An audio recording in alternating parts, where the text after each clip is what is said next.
Paranormal Karen, she's so spooky. Paranormal Karen, funny too. Paranormal Karen, she's so spooky. Oh, and did I mention she's funny too? Yeah, cha-cha-cha. Hey everybody, welcome to Paranormal Karen. So much. Today's guest is I'm so excited because she is in a couple of ways. In fact, even what we were just talking about before, I feel like you are my twin, and she is a fantastic comedian. Great psychic. We just did a show together called Sacred Comedy, and then we were on the stage together doing readings, and it was so fun. Oh my God. I know. And you know what, Jessica, I'm so stupid because I didn't even do everybody. If join my Patreon /Rontowski, learn tarot. We're having a great time there. Yes. Or if you just want extra Paranormal Karen podcast episodes, I do that. Also, again, the spiritual protection class is out with Thomas Durant. You can get that on my website, karenrontowski.com or rontowski.com or paranormalkaren.com. It is 2.5 hours. And it is me interviewing him. We cover all levels of spiritual protection. There are 3 different prices because all the monies go to my next special. So if you have a lot of money, you want to support the special, you can do that price. If you want to do the little price and send us some good vibes, you can do that too. We just want you to have the information. All right, Jessica Rotondi, how are you? I'm good. How are you? I was just thinking I need to take the spiritual protection class you were talking about. No, I'm good. No, but you know what I'm talking about. You have been feeling the same things I was before. Like, it's just weird now, isn't it? It is weird. And I feel like it's been, the last few years of weirdness, but it's just intensified. And like, the more sensitive you are, I think the more attuned you've been to these things. Mm-hmm. But I think everybody's been affected. But a lot of people are like, I don't know, I just have heartburn randomly, or I'm just crying suddenly. I'm emotional, but whatever. But I think this year is like the most interesting so far because it's so unpredictable and just. I feel like each year, I'm sure you've heard this before, like the last few years can kind of be classified into like having a certain vibe, and this year's been like all over the place, and it's only the end of February. You know what I mean? Like, I think we did. I really enjoy TikTok, and I do it right until I see a video where something's awful with the animal, and then I hate myself for watching it. But oh my God, right? You see a lot of that. I can't watch. I don't know why like that, but I don't know why people have to post that. Oh, I know. No, I hate that stuff. I have not gotten into TikTok, but I'm trying to start doing some funny videos and like some psychic videos in there. But again, it's like on my to-do list. But I definitely, there's so much you can find on TikTok within a few minutes. And that's sort of like what this year is like. You can find so many different emotions within a few days. You're exactly right. I said last year was the year of identity crisis and nervous system. Yeah. And this year I say control issues in digestion. And you were saying something about that before we were even recording. Yeah. You're having experiences with that too, right? All over the place. Like one day I'll be like, I am starving, which is often the way I am, but a little more extreme maybe. And then the next day I'm like, nah, I don't really like food. But besides that, my appetite also, like the way I digest food, where I'm like, oh my God, like eating just a few bites and I'm like stuffed and don't feel good. Or again, like, eating a ton and I'm still hungry. It's all over the place. I don't know.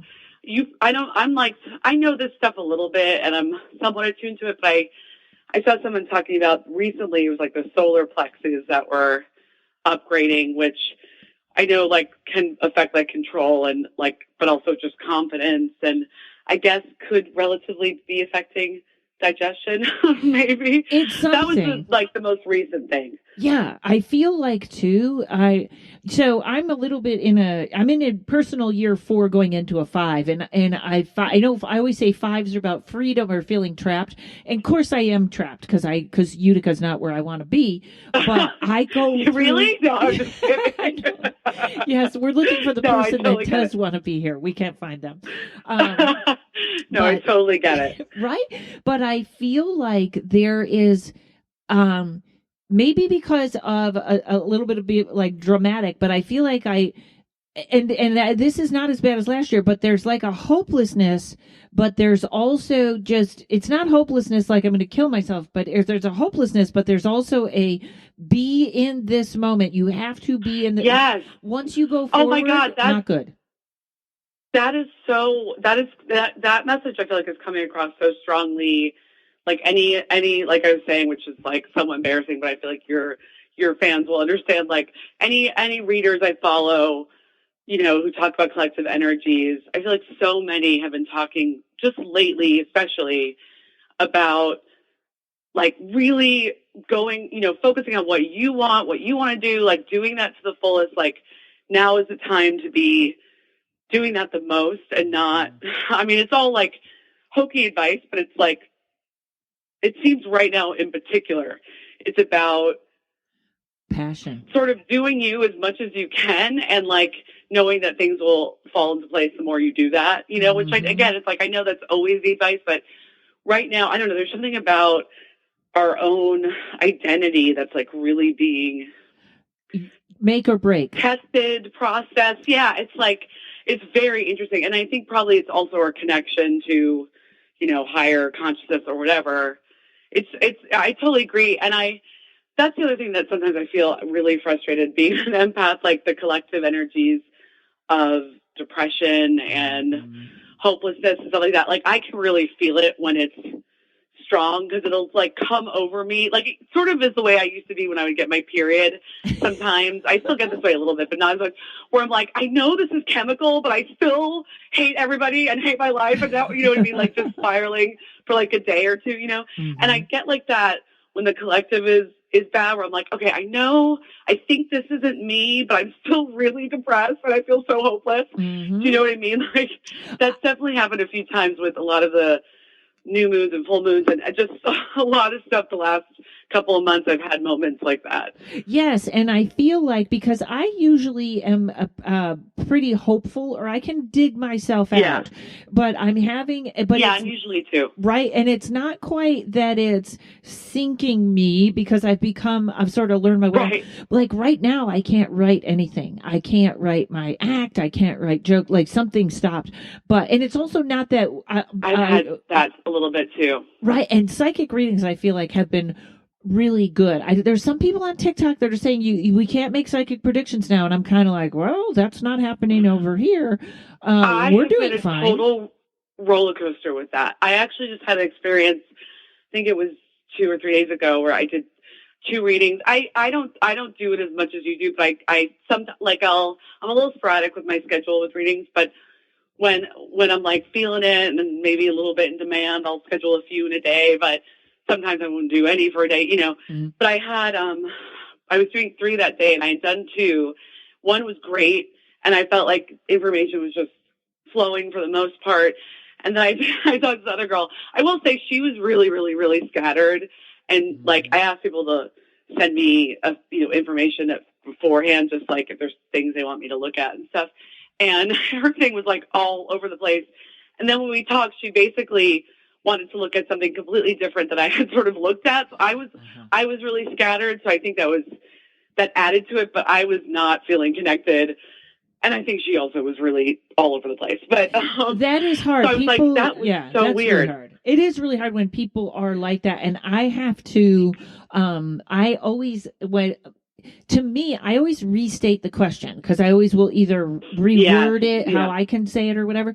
But also sometimes it's a really, I don't know if etheric is the word. Like it's a really weird question. It's a vague question. She was being very vague about her work questions, but she'd sent me all this information that seemed more about her mental state and her relationships, and like questions that I thought she was like really having a hard time. She's like, "Will I ever be happy?" Like things like that. I'm like, "Oh my God, I got to help this woman," And I was like getting some stuff that would help her, and then she asked about all these different people, and I was focused on all this stuff, and then we talked. I'm like, okay, so I'm going to go into this relationship stuff, that you asked about, and she's like, actually, can I ask about my job situation? And I'm like, oh, sure.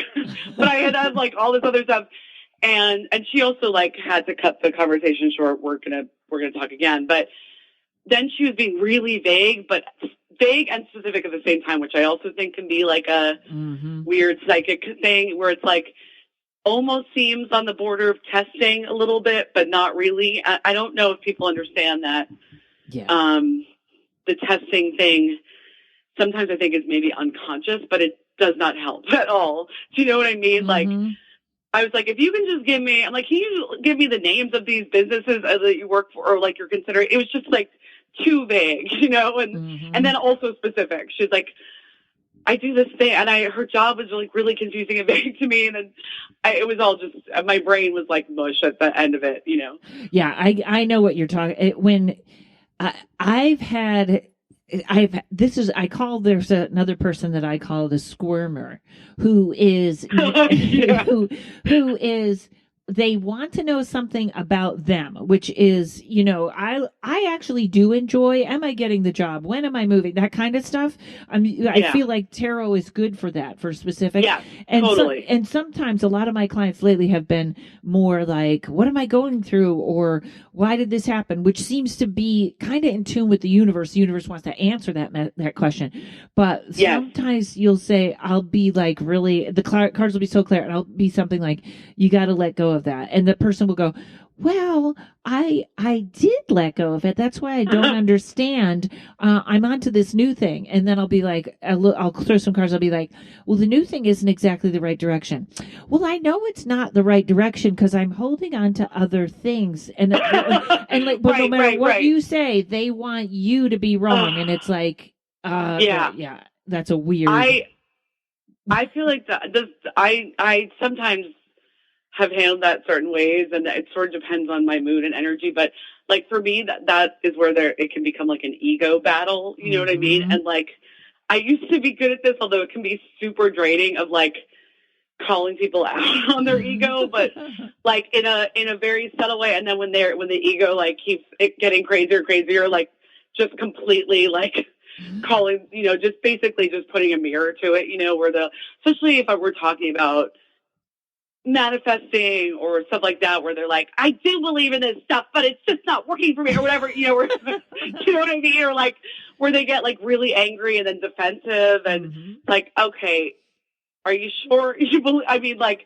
you can't have one toe in and one toe out where you're like, I'll believe in it if I see it. You know what I mean? Like that kind of energy. But I don't know. I also sometimes nowadays, if I don't have the energy, I'll just sort of do the best I can with those people and be like, all right, good luck. You know, like you know, at times I've really wanted to try to help push people to have their awakenings. I definitely think that's like, I've had a few people like mediums, and also just from my own like human design and stuff like that. Like I definitely feel like I'm meant to, with language, like open people's eyes or help them grow. And it's like, I do it in so many different ways. Like I teach, I do stand up, I do psychic readings.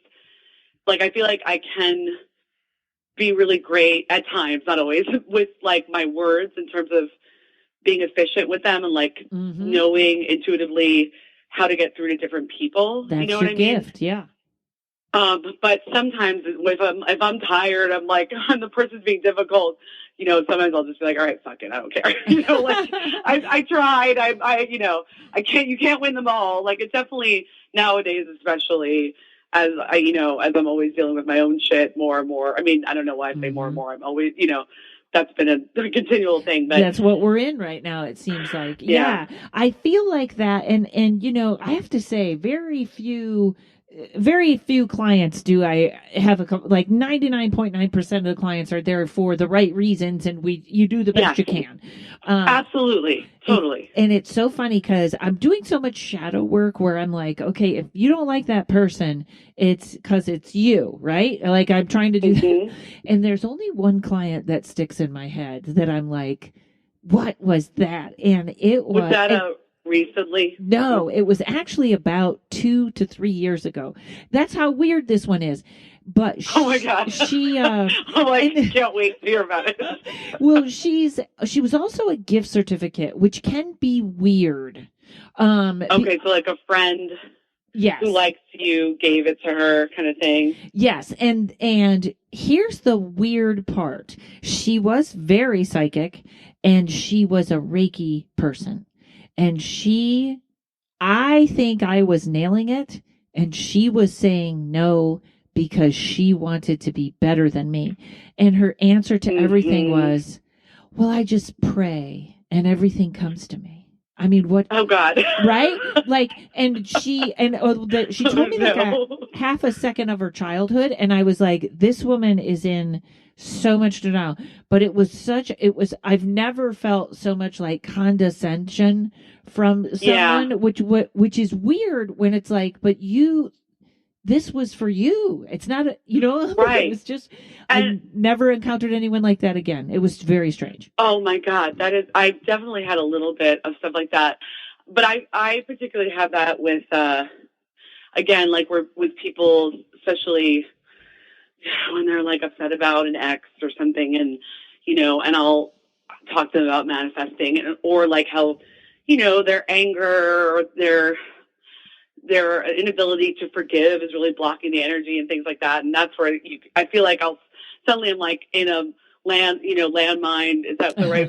Or just like any little thing I say suddenly could like set people off, and I understand things like that are particularly challenging, but I definitely have had people like that, especially if they've been readers themselves, although not always, but where, they don't agree with the things I'm saying, and then they use their spirituality as a reason, their excuse or something, or their belief system. And it's just like, no, you're just a stubborn motherfucker. You want to be right. You know what I mean? Like, and you don't want to hear that, you want to be the victim as much as people, a lot of people have a hard time, I think, understanding that they're used to playing a victim. And not that I often say that to people, and again, this is only, a small percentage of people I deal with, but if you call out people who do that, who think of themselves as like very spiritual and evolve, like they can get so defensive, Well, I think I catch myself on that all the time because I think we are programmed. This whole we're totally right. We're programmed to be victims all the time. When I started to really get more into manifesting, and I've always, not always, but for a long time, law of attraction and all that stuff, but I was always kind of confused about it. And then I embraced more manifesting principles, which sort of simplify it in a lot of ways and just make it about your thoughts and assumptions, the law of assumption, and got more into like affirmations and just being mindful about that stuff. Not only for things I want, but for my own life and my own persona and stuff like that. These things get so much clearer because I just think one of the issues is, and as a woman, I think this is also something that's really, particular issue for women. Like we love to vent to each other and we love validation, and men like that a little, but they don't really, it's not like in their DNA. I don't think, they like it about what they look like. We like it about stuff. Right. Totally. But like, you know what I mean? Like I feel like even as a kid, I don't know at what point when like girls start complaining to girls about stuff, but it becomes such a thing, like a bonding thing. It's not about being negative, but just like trying to express our feelings. You know what I mean? We don't love, it's just part of who we are. Like, trying to understand our feelings. And when you start to understand with manifesting that, like, that's like irrelevant, like your feelings don't really, not that they don't matter, but like the more you indulge in them, it's like a never ending well. Do you know what I mean? It's like, you can have whatever feelings you're having, but you don't want to like indulge in them and then your thought and create assumptions because of them. Yeah, exactly. And become them. And, I do think this is ending, and I think this is actually some of the evolution that will come with the trans movement and stuff. But I think I'm a little bit older than you, but we are still, well, probably a lot older than you, but we are still in this, when we grew up, there was still the girl space and the boy space. Yes. And I think, first of all, so we can't get away from what was programmed when we were little. I think it's getting better now, but we really were programmed to be less. So there is this constant, and in stand up. You mean as women? As women. And stand up is the worst. And the boys club. Oh my God. And how you act when the boys start talking about what women look like or something like it kind of has gotten way better. But somebody was just telling me this conversation and she was okay with it. And I was like, no, I would not have stood around and acted like that was okay to say about another woman. But it's still, and I looked up and then, wait, I have, we're at the break. We come back. I have a great thing. You'll love this. Okay. Hold on. Oh, I adore you, Jessica. Okay, here we go. Hey, you. Yes, you. Are you looking for a new podcast that appeals to your scientific curiosity, but is also a little bit spooky? Show me how I died in a past life. Well, look no further, because this cat is where it's at. He had concerns about the ethics surrounding AI, feeling they had achieved consciousness. Curious Cat Podcast examines the shadowy space where science and the supernatural collide. Listen every week with your host, Jennifer Holtz, as she and her guests explore what it means to be a soul in a meat suit.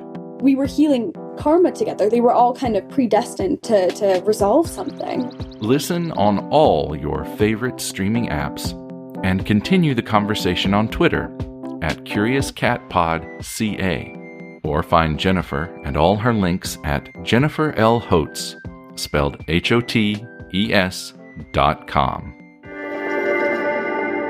Okay, so I looked up the reason, and I don't even know where I looked this up or why, but it made sense to me. The reason why women like the paranormal, the haunted, the astrology more than men. Oh my God. Which I always liked, by the way, when I was little. Right? Well, seek this stuff out. Exactly. Yeah. It comes from a feeling of powerlessness because men had the physical power, or even dads. Yes. My dad was so aggressive that women, I'm trying to write a joke about this, how women only they couldn't confront. It was easier to curse a man than to confront him. And I love that saying. And then I just go, because male pattern baldness isn't real, right, guys? You know that. We're doing that, right? Viagra threw us off for a minute, but we're on our way. But I really think it comes from a place of powerlessness. And let me just throw this in there. Yeah. There's a certain date that before that date, any pictures they found of Jesus, he was carrying a magic wand. So dudes were doing it. Is that true? Oh my God, I love that. And if you look that up, you can find it. Yeah. And I don't know how exactly I feel about Jesus, but I mean, not super religious, but everything I know of him, I like. Yeah. Like he seems like a cool guy, but one thing that definitely seems like very likely about him is that he was very balanced in his masculine and feminine energy. So I feel like that makes a lot of sense that he would embrace, magic. And I also think, the sort of old tales of how Catholicism and Christianity kind of pushed out or took over things like, and more like nature-based kind of like Wiccan, or I'm trying to think of the other older witchcraft, but you know what I mean? Like that supposedly, those things were so prevalent supposedly before the very much more masculine dominated Christian churches and Catholic churches really sort of took over, and also I think absorbed a lot of the traditions of, I can't think of the name of, not Wiccan, but the other pagan, an older witch. Yeah. Pagan rituals, and, which I feel like is much more like feminine oriented, connecting with nature and making things happen in sort of an ethereal way with feminine energy, as opposed to like very aggressive masculine energy, which I think, ultimately is basically the way our world has been, being driven by sort of the patriarchy and much more masculine energy, and mostly masculine leaders, and and men being victims of it also. Men were, you right. know? And Yeah. and that's same exact thing. Like, the awful, I don't want to talk about this too much, but the awful killing of the black man in Memphis, and it was all black officers, and people are saying like, well, they're a product of racism as well, even though they were black. It's same thing with the patriarchy with men, and I think we're really in a point where, and again, these things can sound so like hokey or like we're like so woo, and I'm just like, like I'm tripping on acid or something. But I definitely think like feminine energy is rising in a way that it's awakening in everybody a little bit more, especially probably men that have not been very in touch with their intuition and things that are more kind of feminine energy wise.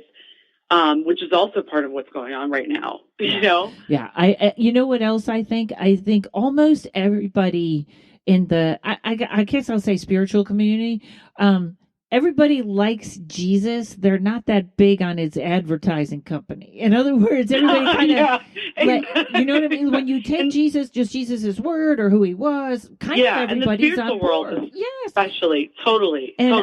I tried to watch The Chosen, which I was told was great. And I do like to watch that stuff or want to see things about the Bible. Yeah. But in the first episode, Mary Magdalene is a prostitute. And I'm like, no, I can't. You already started off on the wrong foot with a lie. Yeah. You're like, all right, I'm done. Yeah. I gave it a chance. I can't. I saw this woman on TikTok said the best thing. She said, right now, so much light is coming to the planet that the dark is unraveling. Yes, I've heard a few people say things like that. And I think that's part of what I'm saying, even though, I mean, all these things are like semantics and sort of different ways of seeing them. And I'm not saying that like feminine energy is just light and all goodness and that's all darkness. But I do think a lot of the, and men and women all have masculine and feminine energy. It's not just about men and women, but a lot of the masculine tendencies, for what I'm talking about, which again is connected to like the patriarchy and stuff, has been about creating darkness because it's been about the ego, and it's been about things that involve power and, things that I don't think, I know that our higher selves aren't really interested in, you know what I mean? Yep. And it's much more about the ego. And, when sometimes people talk about like the devil and things like that, which, I have some mixed feelings about because I'm like, I'm not religious. I do believe the devil exists somehow, but like not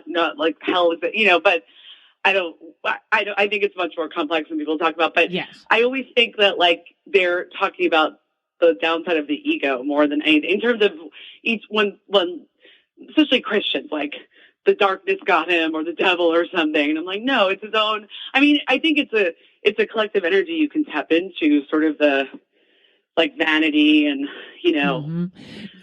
this is a weird loop, but when people really want to meet someone, like I would really like to meet someone, but I am in a place where I'm not comfortable.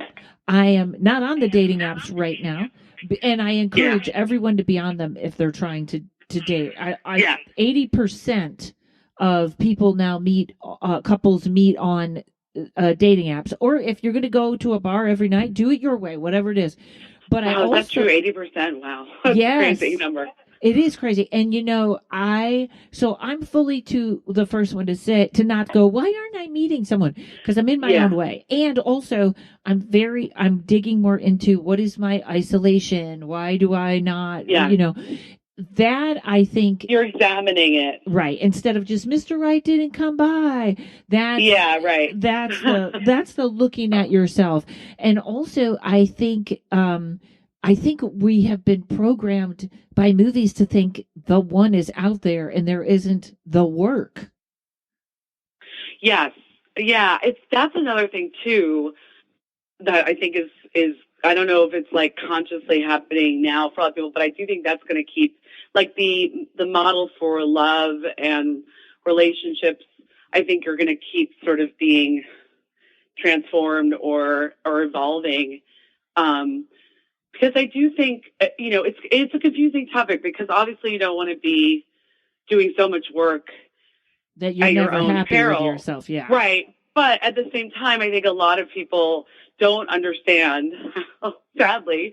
And it's so crazy because it's like, I feel like this helps once you understand it. I mean, I guess it helps to an extent. You still have to do work, but that, you know, most people, especially with strong soul connection types, are just playing out patterns from their childhood trauma and, you know, and their relationship with their parent, either both or one parent, like the trauma with that. And, you know, that partner can be a mirror to you if you can stop making so many things about them, you know, the triggers. But of course, I'm not saying you should like take abuse and stuff, but, no, but it is a sure, reflection. You know? Yeah, it is a reflection.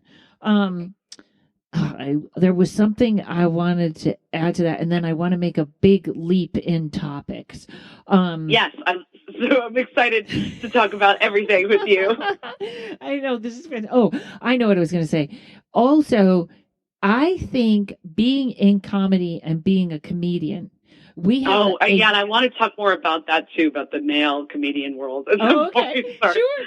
I think we have a license for imperfection because that's where comedy comes from. Like, in other words, totally. If I'm talking about what a jerk I am, it's funny, or I can make it funny. Whereas if you're a regular, you know, data entry person and you're at the office telling people what a jerk you were this weekend, they are like, whoa, you know what I mean? Like, so I think it's a little easier for us to self-examine without total hatred. But hopefully we're getting to a better point.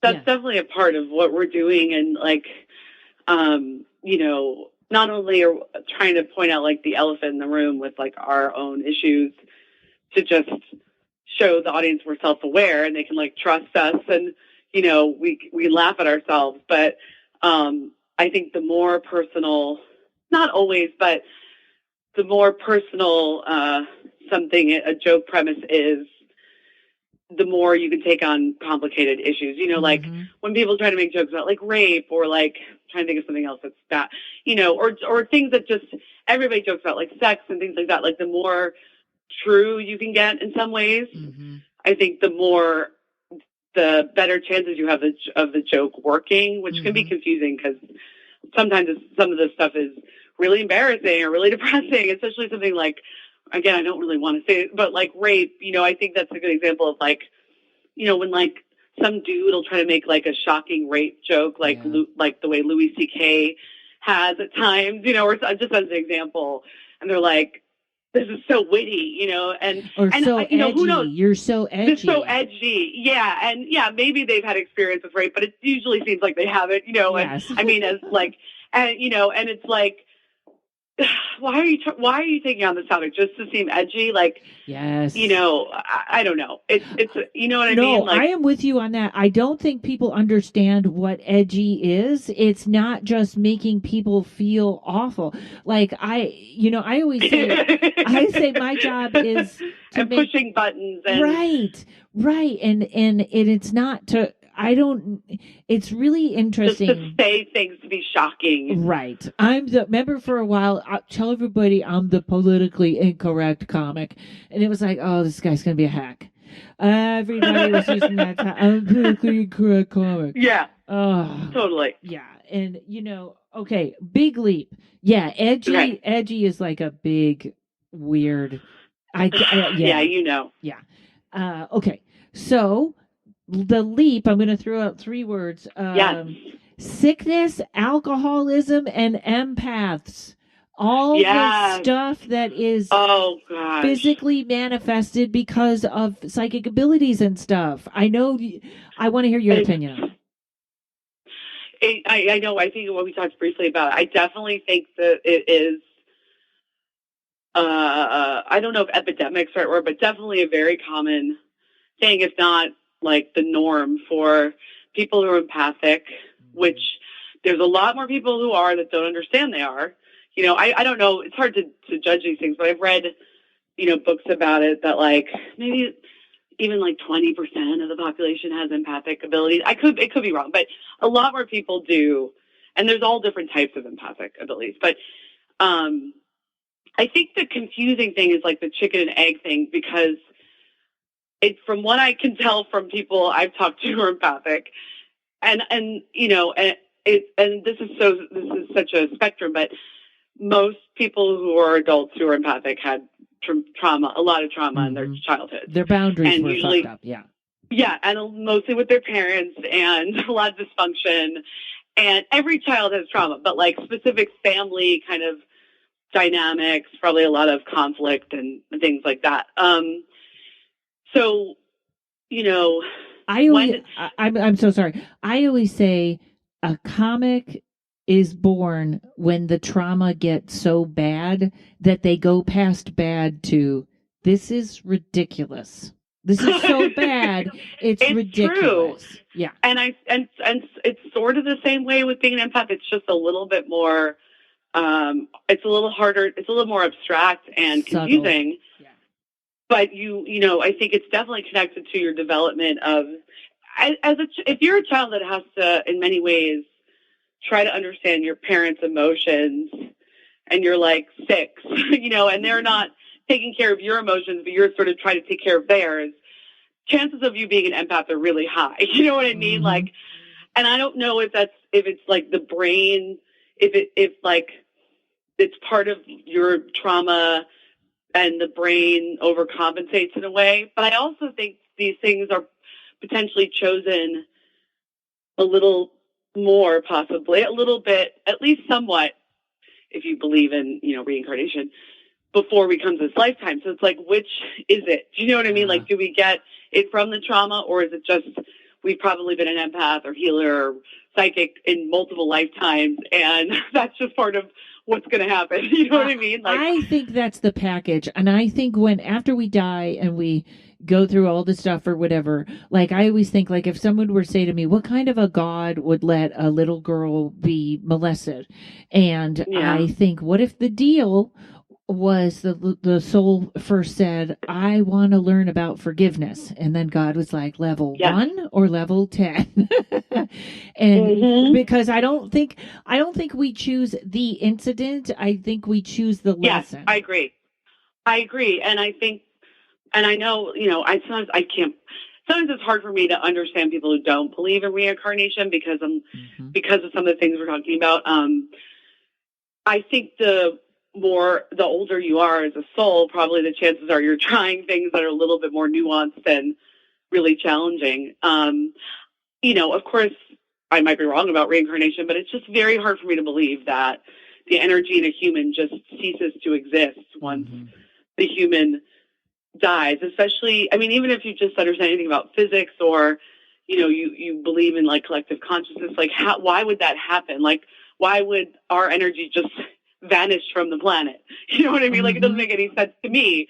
And it does make sense that souls, I think souls' purpose are to grow and help others grow. I don't know. It's kind of confusing. I don't know if there's one purpose, but I think that's part of it. And so you take on these certain lessons for each lifetime. And if you haven't learned them in previous lifetimes, or you're trying to advance in specific ways, they get more challenging, Yes, level 10. But totally. But to answer the other part, like, I think with addiction, I think, being an empath can be incredibly confusing and challenging. And so most likely, if you're an empath, you came from dysfunction as a child, but also you're picking up on all sorts of people's emotions, or, in ways that, again, if you don't know that you are that, you're not understanding how much that's happening and affecting you, And the alcohol shuts everything down.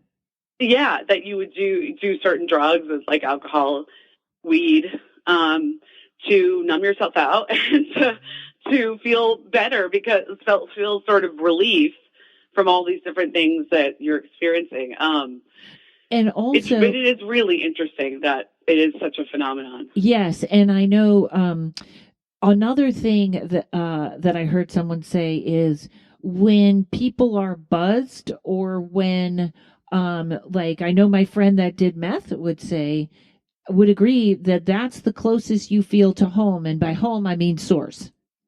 I'm Yes. sure, I'm sure there's a healthy way to do it. I know that we're in such extreme that now Yeah. now the thing is all alcohol is programming you to never see the government as bad. But it's like, no, I think there's a medium place Right. there. Yeah, I know. When people go that extreme of Yeah. conspiracy stuff, I'm like, you're simplifying such a complicated issue. It doesn't make sense, Exactly. But I agree. Yeah. Probably for me, those few times I shroomed, which would shrooms affect me really intensely. To the point where I'd be cradling myself, rocking back and forth for the first few hours because it was just so sensory, overload, and felt like everyone, were looking at me and stuff. And then the second half of it, not always, but most of the times I did it, I felt so much joy, but also not in a sort of artificial way like alcohol. Although right, I do understand, just in terms of seeing kind of the balance of life and the beauty and the messiness and that feeling really connected to everybody. Mm-hmm, I do. But go ahead. They're all different because being buzzed on alcohol can also be amazing. You know what I mean? But yes. it's different. It's rarely an enlightening experience. Though. You know what I mean? Yes, especially when whoever you're hanging around with probably isn't helping it in a bar. I live across the street from 4 bars. That's how upstate New York. The drinking here. Are is you just Are you by the? Am I living in a school? bar? It seems like it. I am. Is it like a college town? I think so. I'm not that close to the college. Yeah, there is one. Okay, I try to block out. Smaller one there. Yeah. Yes. Okay. Well, these are adult bars. You don't see the kids in these. Okay. But, okay. One is a house that has an open sign, and one day I was like, "What are you? You have an open sign." It was. My God! There's something like that in where I am currently in Long Island, where I grew up. It's like a classic old bar that's in a big old house. Right. These people don't even have a sign. It just says open, and I'm like, "What is open? Is that legal? I don't know. Are you allowed to do that? It was nobody really wants nice. to go up and nobody wants to go to Utica and check, so they're like, just let them do whatever. We don't have police here. I swear to God. We talked about the mob. Nobody cares. Nobody cares. There's no police. The people just fly through red lights. They're just robbing each other. There's no police. You can call the police. They don't come. But if you have a mob connection, things get cleared up right away. And I'm not kidding. That's not a joke. Oh my God, that's hysterical. Are there retired mobsters? It is. That's what Utica was, the retirement place for the mob. So they all popped up. Is that true? It's 100% true.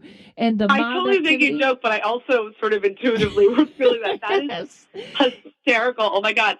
I feel like I probably have some Sicilian ancestors who live in Utica. They probably are haunting my house. I am not kidding. And they love getting shit done. Be like, oh, you want me to take care of this? I'll get this done. I'll get a stop sign put here or whatever. I don't know.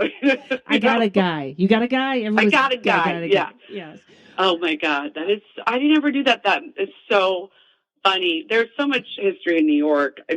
Other states too, but there's so much mafia history in New York. And the neighborhood that I currently live in downtown Brooklyn area, is fairly close to Carroll Gardens, and Gowanus, which every time I walk through there, I swear I'm all I'm thinking about, especially Gowanus, is the amount of mobsters that were probably killed and thrown in the Gowanus Canal there, which now has been cleaned out. But I think they used to just do so much shady shit back in the day around there. But also in Carroll Gardens, which is beautiful.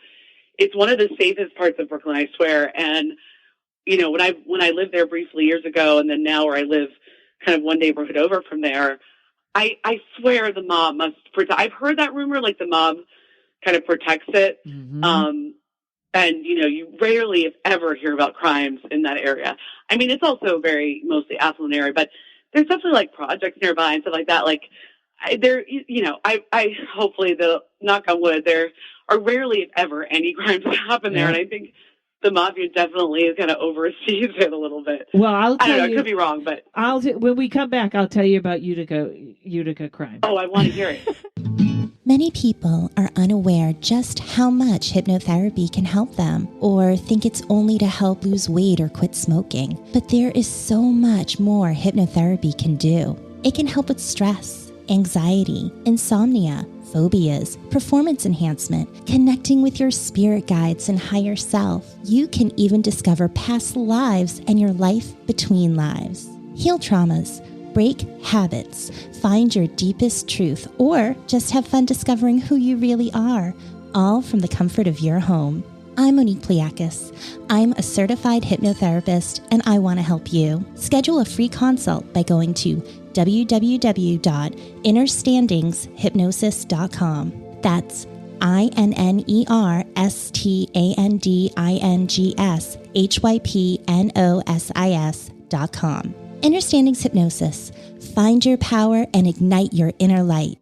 I think Utica has a very high crime rate, but here's what's weird. I do live in a house that has quote unquote never had any trouble, and it is a very affluent Italian family. And for where it is and what goes on here, I'm kind of like, okay. But it's interesting because did you know them before you moved in? No, or did you I didn't even know the Okay. apartment I was moving in, but it was like sometimes, and it ended up being the right thing because I needed a furnished place because I'm not buying stuff because I've been Yeah, here. totally. Got it. Do I you know. ever have that when, like, the couple of totally impulsive decisions, especially in the last couple of years, where I just went, yes. Like, have you ever had that where it's so, like, it's almost like your guides are screaming through you? They say yes before you can even calculate the answer. I love that. I know. I love that too, especially when it's sort of in a way that like can get through the noise of your brain. You know, I definitely I'm a Libra sun, and I have a shit ton of Scorpio in my chart, but with the Libra, even just that, and one other Libra planet, I can't remember which one, but I can I can like contemplate and debate about decisions. So when that happens, I love it because it's just like I follow my gut. Although, and I know all these things I take with a grain of salt, but like with human design, I'm a manifesting generator, and like we're supposed to. And I don't, with human design, I agree with like maybe 70% of it, but you're supposed to ideally like wait, like. They have all this weird terminology, but like wait to decide. So I've been told like it is good that I do that, but sometimes it's so nice to not do that. Just know. Just know. Like this, I want to do this. I'm going to do it. This feels right. Yeah, I love when that happens. Yeah, I feel like hopefully that'll happen more and more. Yes. With the things that are happening right now, or upgrades, or whatever you want to call them. Yes, they are whatever. Or I feel this is the other thing I feel right now. Like the mundane is like 100-pound weight around my neck. Like I can't anything that's my friend said if you're not like 100%, 110%, yes, I want to do that. Don't do it. And I was like, I think you can't do anything if you're not 110%. You know what I mean? Yes, totally. I've also been like easily lately, like part of the thing we're talking about with all the things that have been changing or the energy lately. I feel like I've been so busy, but with some good stuff, but also with some really like, I've just been much more aware of like 3D. I'm trying to think of a better word for it, like practical stuff that I've been busy with that like I want to keep eliminating. Do you know what I mean? Like I've been wanting to really focus my energy on things which I think is part of all the stuff we're talking about. Like, I don't want to waste my energy on bullshit. I guess that's the best way to say it. Yeah. And I've been feeling that way. Like, I mean, I've always felt that way to an extent, but I've been feeling that way so much more lately where like to discern what I really want to be focusing on energy wise, feel like the desire to do that feels so much stronger lately. And it feels like that keeps getting stronger. Yes. And I have a, first of all, I have a beautiful friend, Deanna, who's just so beautiful, and she lives out here. But I feel like 90% of the people out here really don't care what they look like. So to go from Hollywood to no makeup, the total extremes, right? Like absolute extremes. I experienced that a little bit when I was living in LA, which was only basically like a little over a year. And I would sometimes come back to Long Island. I live in a pretty nice part of Long Island, but still, I'd go like to the Walmart and, just that's always a trip. But, just see people, getting the cookies and no like body shaming, but just clearly like not caring at all what they look like. Right. Not worried about their health, whether they're big or small. Not worried about their health cookies and or stuff, what they look like. Right. Yeah. And all the like sweet cereals. And it's like, do you really need more of those? Yes. But I know, and then when you're in like Beverly Hills or West Hollywood and you go to a Pilates class and everyone's like a size 0 model and you're like, oh, yeah, I really need to lose some weight. They hate themselves as much as you do looking at them. It's like totally. It's so anarchist. weird. They're like super, at least in my experience, most of the girls I met like that were not remotely even pretending they were confident, just like talking about or like asking their friends' opinions on, what they were wearing, what they look like. And it's just like, oh God, this is so sad. I'm assuming you barely eat and, spend a lot of time and energy in the way you look and you're miserable and don't feel good about the way you look at all. And you hit the genetic jackpot. Totally. I am wondering so much what it's going to be like in LA or if I'm going to fall back in. Because the first thing is I stopped dyeing my hair and all my hair grew back. All my hair that was thin grew back. And so now I'm almost all white. I'm very white hair. I'm trying to remember what you were like last time you were. I thought you were mostly blonde. But it looks blonde. For some reason, looks blonde. Amazing. Yes, that's incredible. Well, maybe it'll stay. I'm so jealous. Yeah, it kind of looks blonde, but if you get close, and it's funny how people address you different. Like they totally. Oh, totally. Like a guy God, hair is such an issue. Yes, now on the airplane, men ask me if they want to put my bag up, which first of all is very nice. I'm not making fun of that. But then sometimes I look at them and I'm like, I am in better shape than you. I have done 5 conditioning classes and 4 yoga classes, and you want to put my bag? But I go, yes, please, thank you. Well, you're in amazing shape, but I know I sometimes get a little sensitive to little things like that, like. Even just being called ma'am sometimes can like trigger me a little bit. I'm like, I am not a ma'am, I'll be like, God, am my wrinkles really showing or, but so funny. So you dyed your hair like a darker color for a while, right? Like a brown. My hair has been dyed every color in the book, but it always a week later is red. No matter what color. Was that your natural? No, my natural color was ash. And for some reason, I started dyeing when I was like 25. And then it looked good red. But then then I could never get it back. But I do have. Reds are so interesting. I mostly dye my hair red. So I know. Oh, do you? So for anyone else that's interested, or you may see I may do this if I shoot something. I don't know. Probably not. I'm really digging. I'm looking up gray and white hair and I'm digging the hot, sexy older ladies with it. But, there's a thing called Surya henna, which is literally berries and twigs. It's not real henna, so it doesn't put metallic in your hair. It doesn't dye it. It's a temporary for like a week, less than a week. Ooh. And it washes out completely. I think I might need something like that. Because I don't have a ton of grays, but I feel like in the last couple of years, they grow in so fast now on my roots. And I used to fairly regularly get highlights, and I've had all different colors, but mostly darker shades of red and some browns and stuff. But I have really dark hair naturally. But the roots is where there's an issue now, where I'm just like, oh, look at all these little cute little gray That's hairs. the part I hate. I hated chasing the halo. That. Yeah, I'm not chasing the halo anymore. This will all wash out if anybody wants to test their hair dark. They have a black and they have a lot of reds. That's great. And it washes it, like I said, maybe a week. And that's great. At most. So, but and no, it's probably pretty easy on your hair. Oh my God. Like it's actually healthy for your hair. Kind of coats it for a while. Yeah. And that's nice. Yeah, but I'm purely organic Dr. Bronner's on my hair and that's great. Batana oil and all that stuff. But I don't know. How did we get talking about hair? Oh, I think we were talking about the LA Oh, yes. thing. So I know at least I'll look different in LA, but the stuff that I don't have time for, it really feels great to, if I think, oh, there's a look I want or something I want, I start to crochet or knit it. I don't want, like in LA, I feel like I was always like, oh, I got to get those eyelashes. And not because I want to be that person, but like, shit looks good. You're like, I got to get those. No, totally. And you get really into looking good and feeling you good, know, and and maybe, I think it's sort of maybe a collective conscious thing. Like you're walking around all these hot people and you're like, yeah, I'm feeling hot. I don't know why, but I mean, I have a sense of some reasons why, but like, I just naturally like lost all this weight when I was living in LA.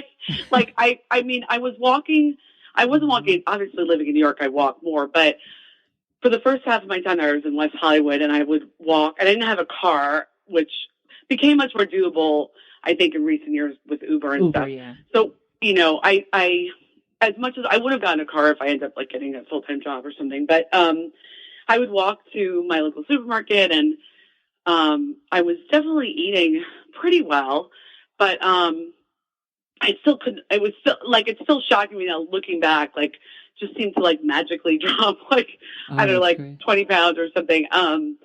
But my weight's always been a little bit of a roller coaster, especially as I've gotten older, but it was still kind of crazy. It's just like lost all this weight and I don't know, looking back at pictures, I'm like, wow, my hair looks really good. And like, yeah, well, the other thing is if you live in LA and you aren't healthy, then it's on you. Because even during the pandemic, I don't know how you guys did it in New York. I do not know, because the streets were full of people walking. That's all we did. We walked and everyone got more exercise.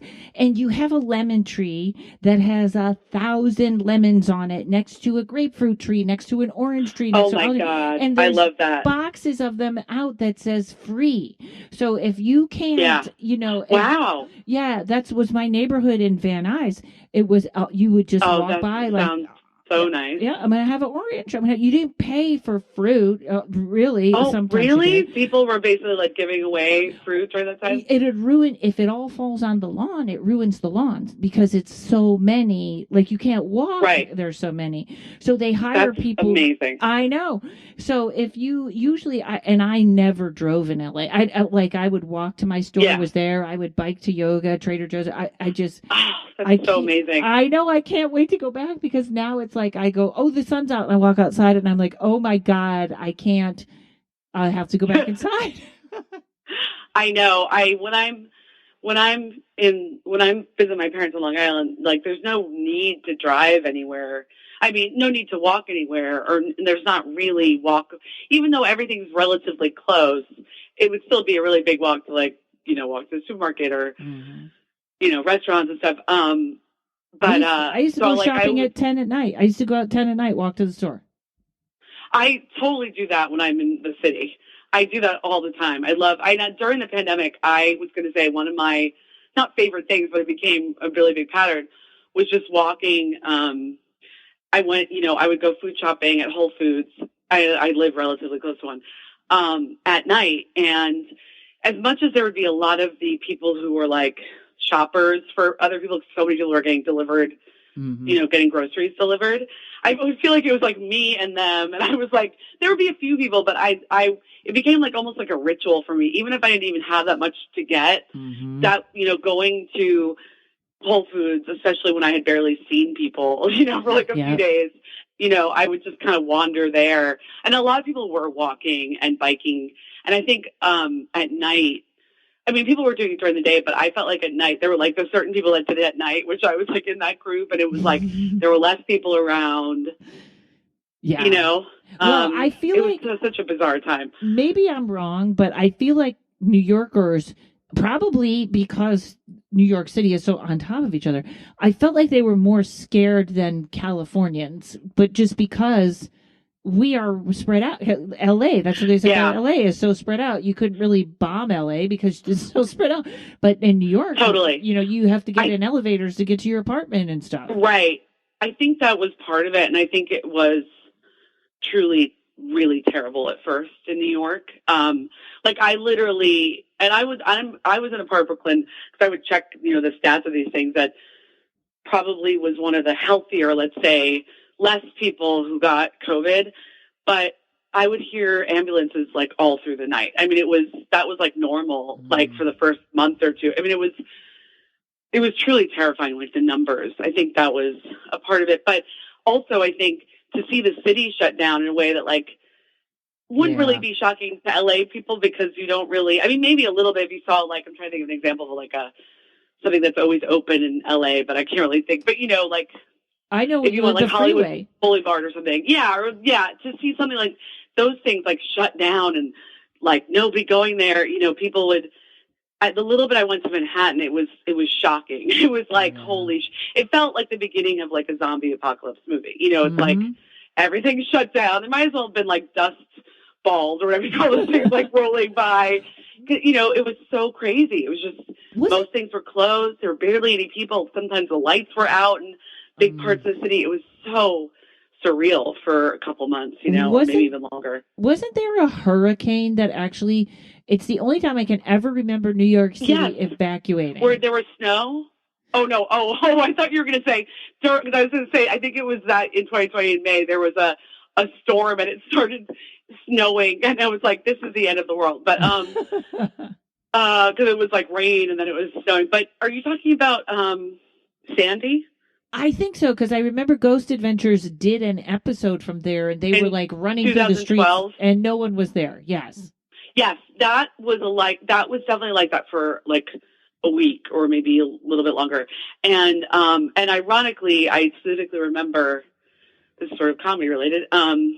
I was living in Harlem at the time, which looking back, like was sort of an oasis for the hurricane. We were like, no, I was like literally in like central Harlem in the middle, and we were like not affected at all. In terms of our power, in terms of, I mean, of course it was raining and, scary winds, but a lot of my friends in Brooklyn lost their power. Some of them got flooded. We were like totally fine in Harlem.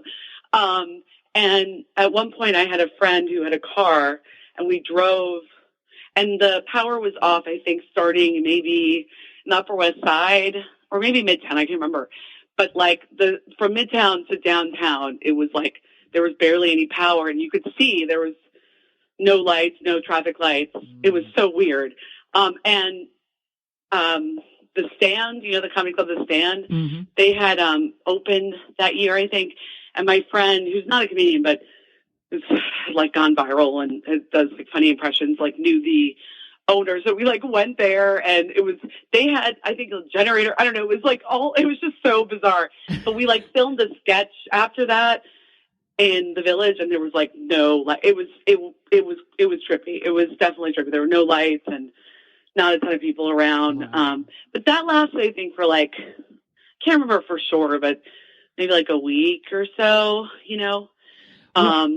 Wow. Whereas like, with COVID, it was much longer experience, right.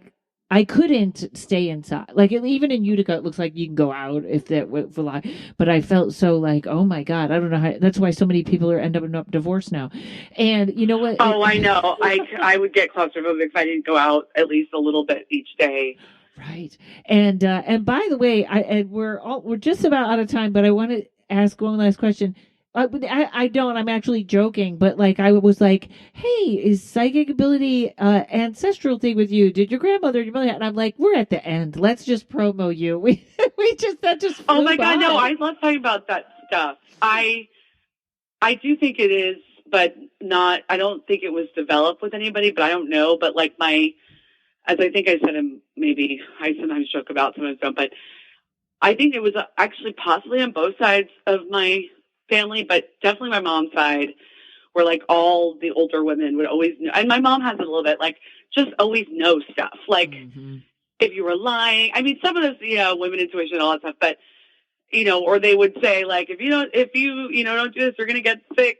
But just, I don't know, they make a lot of random predictions that would come true in like a scary way. But I don't know if any of them thought of it as like psychic abilities, Right. But it's definitely in my family to some extent, I think.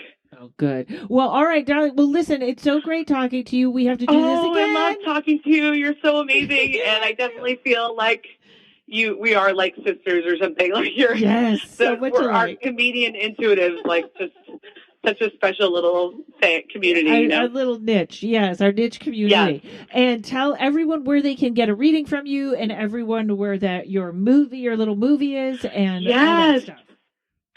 So I have my website for readings and healings and all different things is at psychicjessie.com. That's psychic Jessie, JESSIE.com, and you can just contact me through there. And I'll set you up. Just let me know you want a reading. I love doing readings. And you were like a top pick on Yelp, and which people don't realize is a huge deal. It is a huge deal.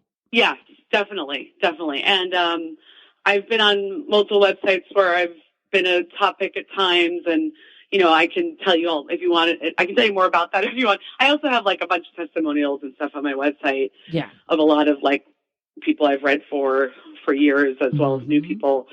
And then, I'm also now recently started doing parties. If anyone wants, a psychic at a party, I also do tarot cards, but it's a combination of psychic, my clairvoyant abilities and tarot cards. And then my film, this is a film that I mainly acted in, but I also contributed a little bit to the script. It was sort of a collective effort.